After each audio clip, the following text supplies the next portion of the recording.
Five Rings Podcast, your weekly amateur sports and Olympic sports show with Duane, Rollins, and Kevin Laramee. And now, without further ado, here's Duane Rollins.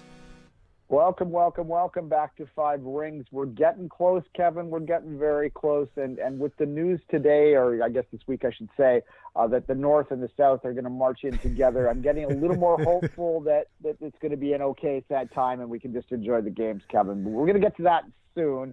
But we thought we'd start with a pretty positive. First off, I should say hi, Kevin. Hi, how you doing, Kevin? I'm doing pretty good, Duane. Doing pretty good. It is getting close, right? It's February 9th is the ceremonies, and I have to say I am a bit more reassured.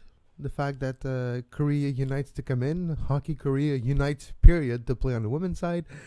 Yeah, it's maybe things will be okay. Yeah, I'll tell you exactly how I know it's getting closer, Kevin. Last night I had my every other year dream, just leading into the Olympics, where I wake up. This is literally a nightmare I have, and I'm not making this up. I cannot make this up, and I think it says something deep about my psyche and my priorities in life. But I have a dream a couple weeks out of every Olympics where I wake up and it's like 5 days in and I've only watched like 20 minutes of the games, and I get like so upset that I missed. Like, they only kind of happen every 2 years or every 4 years in each individual case. And I'm like, oh my God, I've lost them. I won't get them back for 4 years. And it upsets me so greatly. And I wake up in a panic that I missed them. I go, okay, it's fine. Yeah. They haven't started yet. I haven't missed any yet. But then you can just go to cbc.ca/Olympics and just rewatch everything you missed, because we live in Canada. Yeah. We live in a place where we still can watch Sochi and Vancouver free online whenever we want. So, it actually happened to me a few weeks ago. I was like, let's put some Olympics on the TV. Let's just put that, and while I play my steep Olympic games, Yeah, well, you know what? Sometimes it's good, and I've done that occasionally too. I'll just throw on an event I don't know the results of. And I know Canada was competitive in it. So. Never mind not knowing. I just don't remember. Who won the long jump? Who won the ski jump in 2014? Like in 2012, 14? I don't know. Yeah, and you just watch it play out. It's kind of like you say, it's background, because it's not really, intense or anything like that. But it's kind of fun. Although once a year since 2010, I have watched in its full the gold medal game between Canada and the United States in the men's hockey side of the tournament, because it was such a, the golden goal. Sidney Crosby was such an iconic moment. The 2010 one? History. The 2010 one? Yeah, sorry, I should say almost 8 years ago now. Oh my God! Yeah. That tournament was fun, right? The hockey tournament, that one was fun. 2014 was terrible hockey. It was Canada saying, you know what? We know we got good players, but let's play the trap. Let's close everything down. Let's win without conceding a shot. Yeah, no, precisely. And we're going to end the show today talking a bit about the men's hockey tournament and whether we're more or less excited or excited at all about the men. We've seen Canada's lineup. It is certainly different from what we're used to. So we'll talk about that. Former Montreal Canadiens, Rene Bourque. No relation to no relation to Raymond. So a totally different class of player here. Precisely. So we'll talk a bit about that at the end of the show, and of course we're going to also have to address the USA gymnastics scandal, which continues to unfold. Really gross stuff. We can't shy away from it in 2018. We shouldn't have shied away from it ever before, but we'll address that again in our second segment. But Kevin, I thought we'd start today by having a conversation about Canada's flag bearers. And one of the funnest things I always find speculating about flag bearers and speculating about that kind of stuff, especially the closing flag bearer, because I think that's like trying to figure out who had the best Olympics and all that. It's kind of fun. But the opening one is great too. It's more of a nod to both expectations this time and to past accomplishment, past experience. But Kevin, how about you jump in and tell us who Canada's flag bearer is, and then we'll flag bearers, I should say, and we'll go from there. Two of them. Maybe they'll share the weight of the pole that way, because it must be heavy, right? They have the harness, but it must be heavy to carry this long pole and that flag. But Tessa Virtue and Scott Moyer, artistic dance gold medal winners, world champions, legends in this country, took a 2-year break, come back just a few months ago, and been dominating the scene once again, and will represent Canada when they walk in the stadium carrying that big long flag together as a show of unity, as a show of love, of passion, of happiness and peace. So I'm kind of happy to have both of them coming into the stadium with the flag. Yeah, look, I mean, these are two athletes. They they were Canada's sweethearts, especially. They were Canada's sweethearts in 2010. I mean, a lot of the attention went to, as we said, the men's hockey team. A lot of other great performances in Vancouver, the women's hockey team with their impromptu party at center ice. Lots of stuff went on in 2010. Montgomery walking down and chugging the beer. There's so many great memories. It was an amazing descent of the mountain. Do you think it led for him to have a job hosting the Amazing Race? Because it's not a coincidence. Precise. No, that's certainly the beer. And actually, I remember the fourth anniversary of that. Someone tracked down the waitress that handed him the beer. She's like an Aussie or something, obviously, because no one in Whistler that works there is Canadian. They're all from Australia and New Zealand. Yeah. Well, it's like when you go into Australia and New Zealand. Nobody who works in restaurant there, Australia and New Zealand. They're all Canadians. So. Exactly. So there you go. And here in Toronto, they're all Irish. That's why I joked when the Mayweather-McGregor fight was on. I don't know how any bars in the city functioned because all of the Irish people were, hammered for 6 hours. But at any rate, don't get me started. Don't get me started on Mayweather-McGregor. Like, I can't believe I paid money to watch that thing. Anyways, I did not pay money to watch that. We watched it on the legal stream, and I'm perfectly happy with that. Fine, you're better than me. All right, I got caught up in the hype. I'm like, I know there's no way he's gonna lose, but why not? Why not? It was so long of a night. It was Hey, you did better than I thought. We weren't really doing 5 rings at the time. We were on our hiatus, so thank God we would have had to talk about this more. But we'll move on now. But anyway, they really were, and look, they're beautiful people. Let's not ignore that. They both do a lot of charity work. They're both. Moira's in a celebrity couple too. He's dating oh my God, her name's not in my head right now. The curler, so the Olympic gold medalist there. So that's quite the family there. Someone should make sure if they end up getting married and have children that they get them in the Olympic program right away because there's a lot of athleticism in that family. It was a good choice, I think, and not one that kind of slipped under my radar because you don't often think of pairs or team sports as having a chance, and that's sort of what I was thinking about who I might have picked. The one name that sort of jumped to mind in terms of promise and sort of the season that she's had in the last little year would have been the curler Rachel Holman, but in that particular case, can you have 4 people up there? And I suspect that that they might say we should have the whole team up there. And I don't know whether you'd want 4 people carrying the flag, but 2, I think this is good, and I think it's a good choice. But I listed Holman as a possibility for someone out there. Do you have any other thoughts on who you might have picked if it wasn't these 2?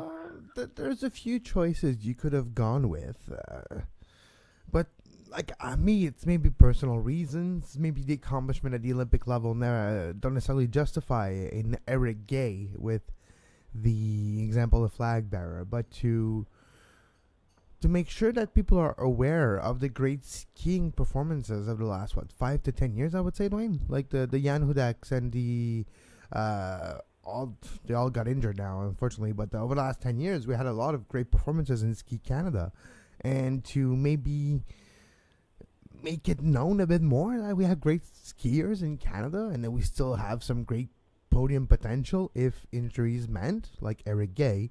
I would have maybe given it to him, but it's a long shot. There's obviously Humphreys, bobsleigh woman, would have been a good choice as well, defending gold medalist at the last 2 Olympics. So you I believe she was the closing ceremonies for Bear in the last Olympics. That probably eliminated her. They kind of have a sort of an informal thing there, but there's a lot of politics in this, right? Too. There's a lot of politics and there's a lot of just optics, perception. That the people in the know, the people who decide to, we don't want it to make it look too obvious. Why? You have to make sure that everybody feels like they've been included in the process. So choosing those 2, Duane, it's like the less controversial choices you can ever make. What? You can't say anything wrong against them. Like, there's nothing you can say against Scott or Tessa. Nothing. No, and they do great charity work. She is big with Right to Play.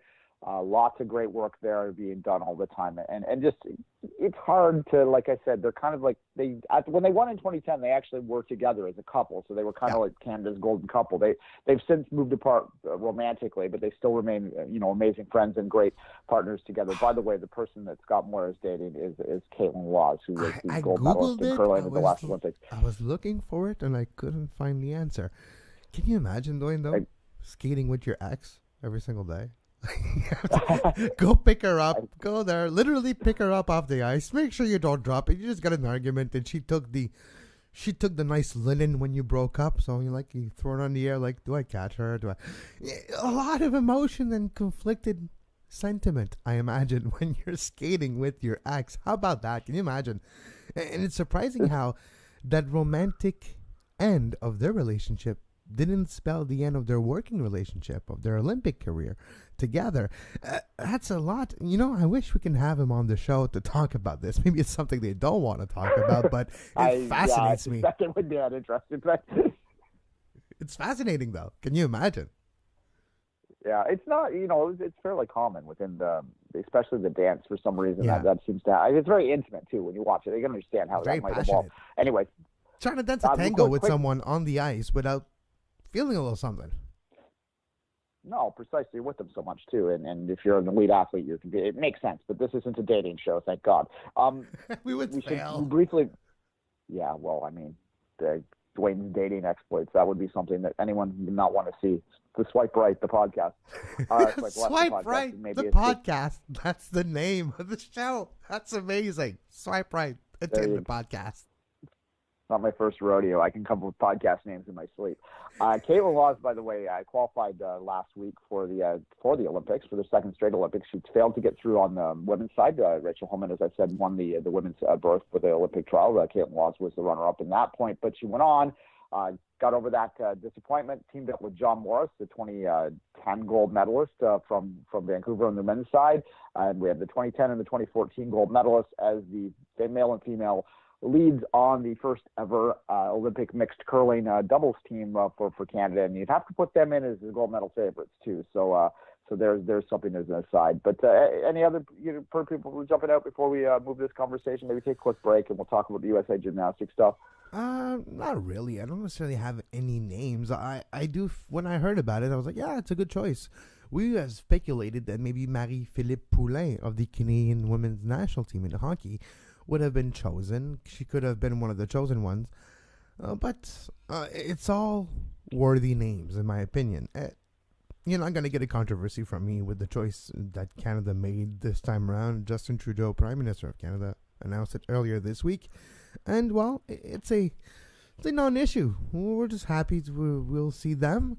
And you're right, though. It will be interesting, the performances to watch for Canada. And for me, it's almost more important who carries the flag in the closing ceremony, because it's the here and now. It's who performed well over the last 15 days, and that's kind of what it's all about. I've been doing my research for precisely. I agree with you, but just to move on real quickly to end this, I've been doing my research to start doing the previews in the next week that'll air on this network. They'll be quick. If you remember the real games, I put them out. They're about 5-6 minutes each. I look at I explain what the event is. In most cases, it's obvious, and I don't think I need to explain what ice hockey is, but I will anyway, in case someone's tuning in from somewhere else. You never know. I talk about what you never know, exactly, and then you explain who the favorites are in the world, and I usually put the top Canadian performances in. Now, when it was the summer games, sometimes it was a bit of a stretch to find a Canadian contender. The top Canadian would have been 50th in the world, but in the winter games, they're usually contending. And I'll tell you what, one thing I am learning from this research is this possibly, for those of you that like figure skating, that are big figure skating fans, I think from what the research I've been doing, the Canadian figure skating team, this might be the strongest team they've had in years.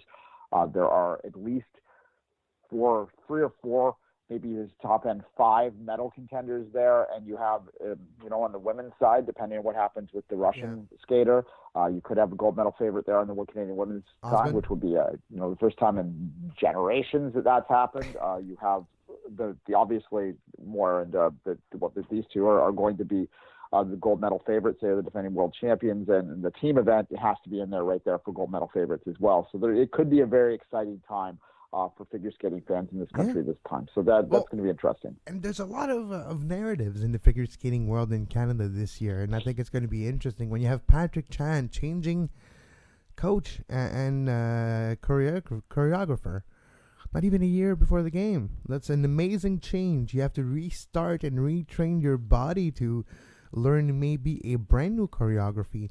And that's unheard of. And you have that aspect. And Osman is becoming one of the best in the world on the women's side in the figure skating and the artistic one.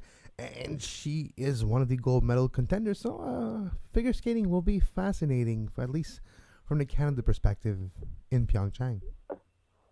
The one name I'm going to throw out really quickly, Dan, but we're talking about possible. Alex Harvey would be another person that could have been considered for this because of his amazing accomplishment to become the first North American, forget Canadian, North American, non-European to be on the season-ending podium for cross country in an event. So that's something, and he's won that 50K and is among the favorites to win the 50K. Can you imagine? End, which I have a feeling he's going to win the 50K at the end, like last day, the morning of, that's my new favorite event, Duane. The 50K mass start cross country skiing. You know what it reminds me of? Of a cycling race. Everybody starts at one, guys tripping all over each other. There's crashes, there's guys falling, there's contenders who are not well placed at the beginning and just can't keep up. And you always have surprises. And it's an amazing event in itself. A mass start cross country skiing. When you're a kid, I don't know about your school, but my elementary school, we were I'm from Montreal, like the suburbs of Montreal. So winters were cold and a lot of snow. So my elementary school had cross-country skis at the school for us to just practice on the grounds of the school and in the woods nearby. And we did when you put all your skis on, your cross-country skis, you got your poles, and you're all there on the line okay, go.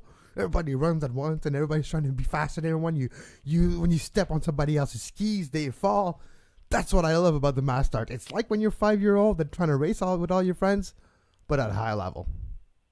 Yeah, well, Kevin, I went to school someplace where we were taught routinely what to do if we ran into a black bear at recess. I'm not even joking. So, yes, there were cross-country skis around. Play that.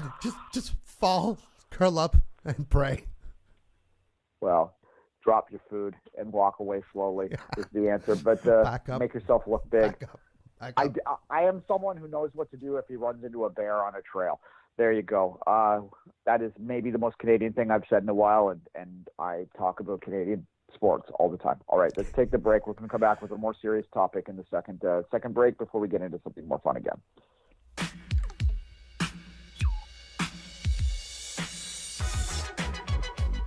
You are listening to Soccer 5 Today. rings. Follow us on Twitter at Soccer Today SPN and like our Facebook page, facebook.com/Sports Podcasting Network. Yeah, I really got to get up and do some bumpers for the Olympics. It's the only thing I have left to do for the Olympics is start a few bumpers, so we don't have Soccer Today bumpers for our live Olympic shows. Fair enough, and that is certainly going to be something to do there for us in the next little week. Cranking out those things are going to be fun too. And as I said, that's what I'm looking to do starting next week. And I look forward to them because they allow me to really get into the games and understand exactly what I'm looking for. And there's some exciting new events too this time. As I mentioned, the mixed curling, which excites me because I like curling throughout the games, and that'll just mean that you're going to have it throughout. It's more curling. More curling for Duane. Duane's happy. Duane talks about curling. More curling, the time change. I'm going to be watching a lot of curling, I suspect. You mentioned the daily, not the daily, but the previews that we're going to start producing in the next few weeks. And if you like them, and even if you don't, if you like the show, you like the Five Rings podcast, we're going daily during the Olympics, and we need your support. We need your support to do some better audio equipment. You can hear a lot of improvement over the last few weeks in the production values of the shows that we do on the Sports Podcast Network. Soccer Today, 5 Rings. It sounds a lot better than it ever did. Can't talk this morning, so it's a rough morning. But we thank you for your help, and we ask you for more. With your help, we can continue to do this. We are, I don't know if you knew that, Duane, but we are the longest running Olympic podcast on the face of this planet.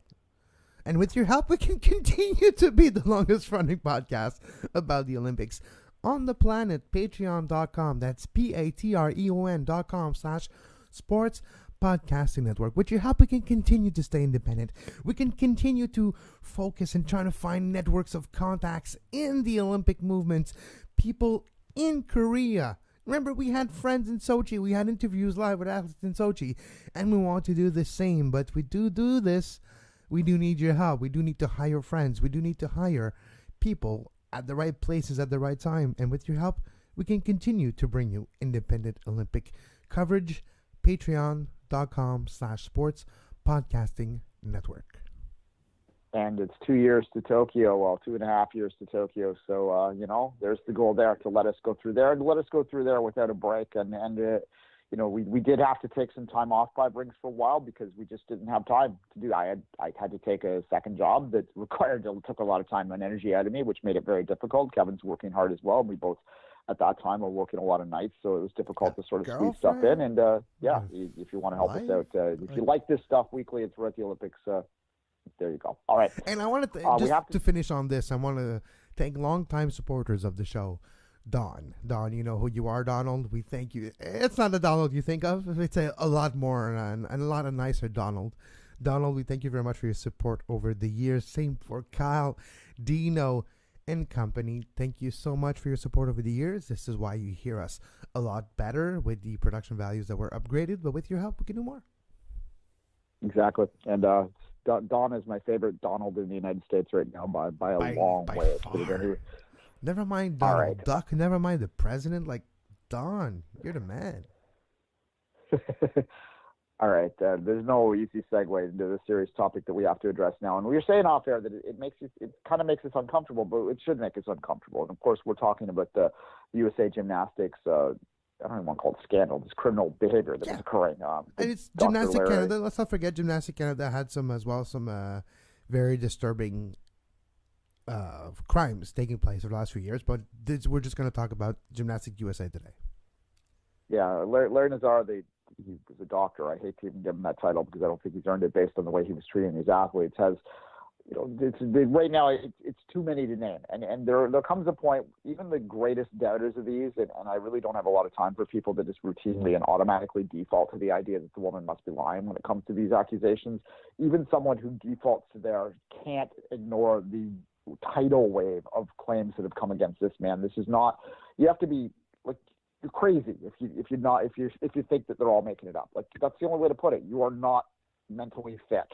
That it's ridiculous to think that otherwise. This is too many people with the same story for it to not be true. And in fact, I think that it's already pretty much been admitted that it's true. So, a couple things. It's proven, Duane. It's proven. It's true. There's proof. There's evidence. He's going to be. There's going to be some court procedures. He's going to be he was arrested already? Because yes, some of them is that the statute of limitations is long gone. But if you're looking at the recent cases, yeah, it's so recent. And you know what's? I don't understand. It's one thing to do what he did and think you can get away with it, but it's another thing to do what he did at the level, at the scale that he did, and think you can get away with it, with the names that are involved in this thing as well. We're talking about the best gymnastics. How do you say it? Gymnasian? Gymnast. There we go. Hey, got my vocabulary back. The best gymnasts of all time, almost in the United States, Simone Biles and Michaela Maroney. Maybe the two best gymnasts they ever had in the social media world. You remember, right? In the social media age. Fab Five. They were so popular, and they are still so popular. It's the Fierce Five. Pardon me. They were called the Fierce Five, right? Yeah. And of those five, you remember Michaela Maroney was the star heading in. She was the face of that, and obviously she's become in many ways the face, unfortunately, the face of this as well. Just today, by the way, the fourth member of that Fierce Five, Jordan Weiber, came out and said that she was also a victim of this in the victim impact statement. In fact, I have it in front of me, the quote that she came here, the poll quote from this is, "I thought the training for the Olympics would be the hardest thing I would ever have to do, but the hardest thing I ever had to do is the process that I'm a victim of Larry Nazar." It's the process that I'm a victim of Larry Nazar. So that's what she said today in the victim impact statement. And again, four of that Fierce Five had now come out to say that they were abused. But to go back to Maroney, we remember at the time, she was the face, and there was a lot of pressure on there, and she fell. She ended up becoming a meme because she cried at the end of it, and everyone made fun of her. Sorry, I know you don't see the video. I'm doing kind of like the mouth, and it became a meme. And it's unfortunate. And it was speculated before she announced to the world, because she couldn't. She had signed a non-disclosure agreement with Gymnastic, and that's what's making me angry right now, and I really have to check my vocabulary. Gymnastic USA made her sign a non-disclosure agreement to not report a crime that happened to her. That's what makes me angry. That's what was the problem with her, not her case, but the case that she's part of, and that's what's disturbing to me, is that a federation that's controlled by the government is literally doing cover-ups of sexual harassment to kids. This is a proven fact in this instance, and that's disgusting. Sexual interference in the end as well. But at any rate, this is look. I think it's absolutely imperative that this gets addressed moving forward. That no one should ever be forced to sign an agreement to cover up illegal behavior in order to receive their deserved statement. And in order to have the chance to just perform for what you have been training your whole life, right? That's the goal. That was the point. That's why she put her name in the bottom of that page, is because, like, okay, if you sign this, you can still go to the Olympics. I'm just speculating here, but that's what it seems like happened. Yeah, it worked precisely. And look, as I said before, too, to get back to this a little bit scoreboardy, not that matters necessarily for what we're talking about, but it does, though, because I think that if you look back at this in hindsight with full view, maybe some of her struggles in the Olympics had to do with the emotional stress that she was going through regarding what was happening to her. Maybe that's why she didn't get her gold medal, and that's unfortunate. That's absolutely unfortunate, and I think that's relevant to this story, too. And every time she turns around... I'm just going to say, every time she turns around, look at her coach. Look, guess who she sees? Do you think she sees the coach or sees the doctor? She sees her aggressor. That's what's insane. That's what's disturbing. That's what's disgusting about this. Can you imagine how small those victims, and I'm saying victims not as a pejorative way, I'm just saying I feel terrible for them because they're put in a situation where there's no possible happy outcome to whatever happens to them. They win their gold medal. Yeah, I've achieved my dream. But what do you think is going to stay in the memory? The treatment by Nassar. If you don't win your gold medal, you're going to think all the years of your life, I could have maybe, but it's because of Nassar. It's just, I hope he's banned for life. I hope he can't work close to, like, a kilometer is close to kids. Never mind sports. I don't even know what to say. He should be behind bars. Is what he should be, basically. But obviously, he should be behind bars for a very, very, very long time. I wish sometimes. I don't know if anyone out there watches the Netflix sci-fi show Black Mirror, but there's an episode. I think it's in the third season where people can mute people in real life, so that if you muted someone in real life, they're just appear as a blur, like kind of, like fuzzed out, so you can't interact with the person, you can't see them, they can't talk to you, and all that sort of stuff. But if you're a sexual harasser, if you're a sexual abuser, you turn out as a red blur, so that everyone knows you've got that scarlet letter on you. In some ways, I kind of wish I could red blur this guy out, but at any rate, that's maybe being a bit too harsh. Well, is it? I don't know. Is it? Anyway. Is it a bit too harsh? What's the difference between that and the known offender registry? It's the same damn thing. Yeah, it's just one is the more obvious than the other one. Yeah. Precisely. Obviously he'll never work with athletes or young people again, you would hope. But hope he never works, but Graham James. That's a bit mean. But yeah.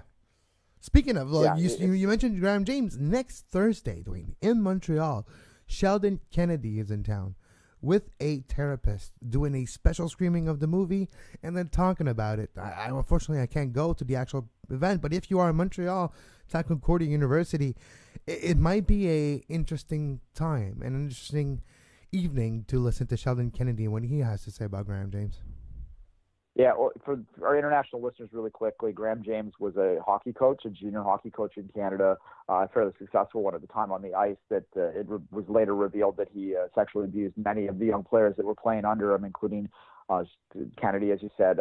Theo Fleury, which is a very famous hockey player, was involved in this as well. Really emotional scarring. If you ever have a chance to read Theo Fleury's autobiography, his book, it's absolutely... It's devastating and riveting all at the same time. It's a recommended read, and it really gives you a great insight into what abuse does to young people, even into their adulthood. And Fleury, even to this day, really turned his life around. Even to this day, right? Theo Fleury had trouble with substance abuse over the last 20 years, and it all stems from the day Graham James well, the days, the years, because it lasted for years. But it all stems from that, and when you see the career Theo Fleury had, can you only imagine what it would be, what it would have become, what it would have been? It's crazy. Fleury talks about, real quickly, I mean, it relates to what we're talking about, so it's worth continuing on a little bit. When he played for the New York Rangers near the end of his career, he talked about how he would play a game and then he would leave in his suit from the arena as a professional athlete playing for the New York Rangers and go to under the bridges in New York and Manhattan, find homeless people and smoke crack with them. Like, that is the insanity of his addiction at that point. And although, I'm sure some of that addiction would have been, partly just because he got addicted to things, just partly that, but it's really all stems from the emotional scars that he was trying to cast over. And he never dealt with. Has become, and has become a motivational speaker and has written many books about this. He's very candid about this. And it's difficult for macho men, especially, to talk about how they were sexually abused, because it's the code back in the day, the bullshit code has prevented them. And thankfully we're kind of moving past that. But to get back to Maroney, the last thing, maybe just on air, I was as guilty as anyone else of making fun of those pictures and all that, and thinking that she was more of a brat than the victim that she actually was. So, for what it's worth, I feel bad about that now and apologize for that. It is, not that she's going to hear this, but I do. No. And we got to sort of, I think, be careful about how we react. Not just that, Duane. She mentioned it, though. You remember, she was open about not saying to the level of details that we know now. But when you re-listen to some interviews she did back then, to some, she wasn't the happiest and joyful athlete. And it's easily understandable why now. And that's why it's kind of important that you're right. We don't discredit and we don't make fun, and we kind of have to make it easier for anyone involved in something like this to come out of it and talk about it. And not necessarily mocking is a dangerous thing. And we're realizing this in 2017 and 18 at least. She was a teenager dealing with a really, really heavy thing and watching her dreams crash in front of her. And she reacted like anyone would in that situation, maybe better than I would have, because I probably would have went out swinging more than she did. So, credit to her for being up front now and for fighting for what's right. And, she maybe didn't get a gold medal that day, but she should be getting all the praise that she deserves right now. So on that note, that's flip on. I want to talk about a more positive development, and that, of course, is the decision of North Korea to not cause havoc in the world here and to march with this out in the ceremony. I think, we make, again, talking about making fun. We should never make fun of the North Korean people. We should make fun of their leader, who has all the power and is an egomaniac. But talking about the United States here. Talking about North Korea. Sorry, North Korea. Yeah. It's not the athlete's fault or the general people of North Korea, especially's fault that their leader is repressive. But this is a good sign, and I think that it does, as I said off the top of the show, make us all feel a little bit happier and a little bit more relieved that we can sort of focus on the sport aspect of this now without fear. And look, I'm not being hyperbolic when I say this. I was legitimately scared that there would be some kind of attack or something that happened, because if you go back to Seoul Games, Kevin, they did, North Korea blew some ship up, I think, off the top of my head. I forget exactly the details of it, but they did something outside the games. I was too young to really remember it at the time, but yeah, it's not out of the question that they would have tried to pull something. But this sort of makes it seem like, no, they understand that they're not going to, and that's a good thing, because it's only 40 miles or something from the border. PyeongChang is very close. So there you go. Oh, that's positive. And the fact that at the beginning it was just hockey, it's the women's hockey joining forces and feeling a united team. And now it's more than that. They're walking together the stadium.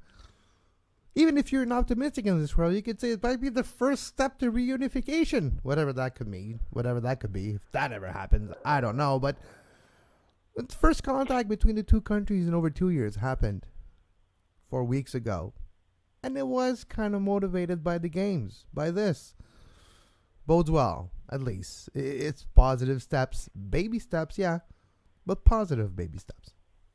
Look, one of the positive things that can come, the Olympics we talk a lot about the negative stuff we just did a minute ago. We talked at length about drug use. We talk about corruption. We talk about all this stuff and how the Olympic movement faces all these fears. But there are still ultimately positives out there, which is why we love this thing. And one of the positives that could come from PyeongChang is putting sort of a spotlight on what's happening in North Korea from a, human rights violation stuff. I mean, I know the games are in South Korea, but by nature, we're going to talk about North Korea a lot during these 2 weeks. And we have been a little bit in the last year or so because of some of the political saber rattling that's happening out there. But I think it's worthwhile that the world sort of look hard at what's happening there, because it's not ideal what is happening there. And I think the same thing, happened in '08 with Beijing. And I don't know whether things are better now there or not. I don't want to pretend, but I do tend to get the feeling that some of the restrictions that the average Chinese person faced in day-to-day life are getting better over the last 20 years. And part of that might have been just because they opened themselves up to the rest of the world. And when that happens,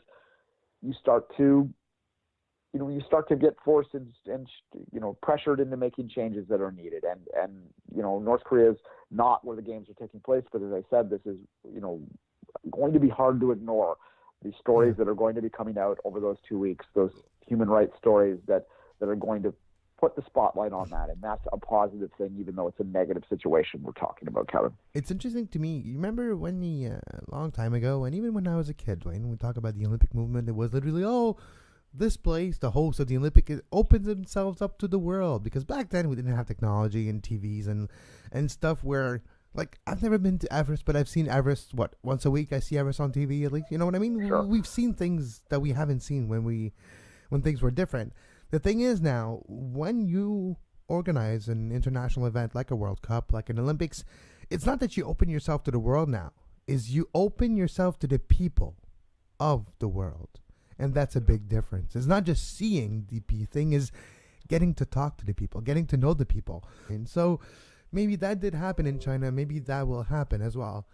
Maybe not in South Korea because it's pretty damn advanced, but maybe by wayside we'll hit the north. Yeah, let's hope. All right, we got about 3 minutes left. Kevin and I will be watching the MLS Super Draft at 3 minutes. And for our soccer listeners out there, we will be doing a live show immediately following the completion of the first round of the MLS draft, where we will discuss what happened and all that sort of good stuff. Jonathan Tannenwall from Philly.com, for the Inquirer. Which paper is it, Kevin? Philadelphia Inquirer, and the newly elected soccer reporters president in North America.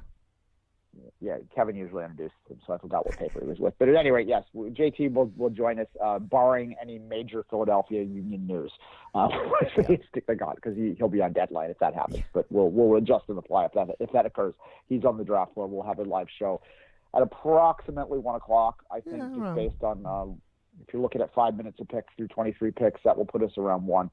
We'll see. We'll keep you updated. But before we go, I wanted to talk about the men's hockey. We've been discussing this a little bit. So go ahead, Kevin. I was going to say we can keep this for next week if you want. All right. We'll talk more in detail about it. But just real quickly, are you excited after you've seen this lineup, or is this made you go, even more? We'll save this for a detailed topic next week. But off the top, what's your thought? They could have gone better. They could have gotten real names that we don't know and trying to make stars out of them. I don't know. It's kind of hard. It's kind of have to. It's building a team with people that you think can play well and not necessarily wanting to take all the young players that you think deserve. It's a hard way to build a team, and it's the best they could have gotten now. But I was expecting maybe a few more unknown names with maybe higher potential. Yeah, it's an older team. 31 years is the average age or something like that, the Canadian team. Look, I'll say this quickly, and as I said, I'll say the details. I am, Kevin, you're probably just old enough to remember Lillehammer and those kind of games. So you well have seen a hockey tournament where we have not had the NHL players in it. And we loved them at the time because we got to learn about all these players. But I'm not sure, once you go NHL, can you go back? I'm not sure. And that's kind of where I'm going. So send us your thoughts if you're excited about this hockey tournament, more or less. Through our various platforms. But until that time, Kevin, I'm going to let you wrap the show up, and we'll get watching draft and be back to talk to you soccer folks in about 2 hours. As always, you can follow Duane on Twitter at 24th Minute and myself at Kevin Laramee. We'll be back with some Olympic talk next week in our Road to PyeongChang on the 5 Ring Podcast. And as always, until then, have a great sports. Wrong bumper. You can find the podcast version of all the shows we do on iTunes, Apple Podcast, Google Play Store, TuneIn Radio, iHeartRadio, and anywhere you get your podcast.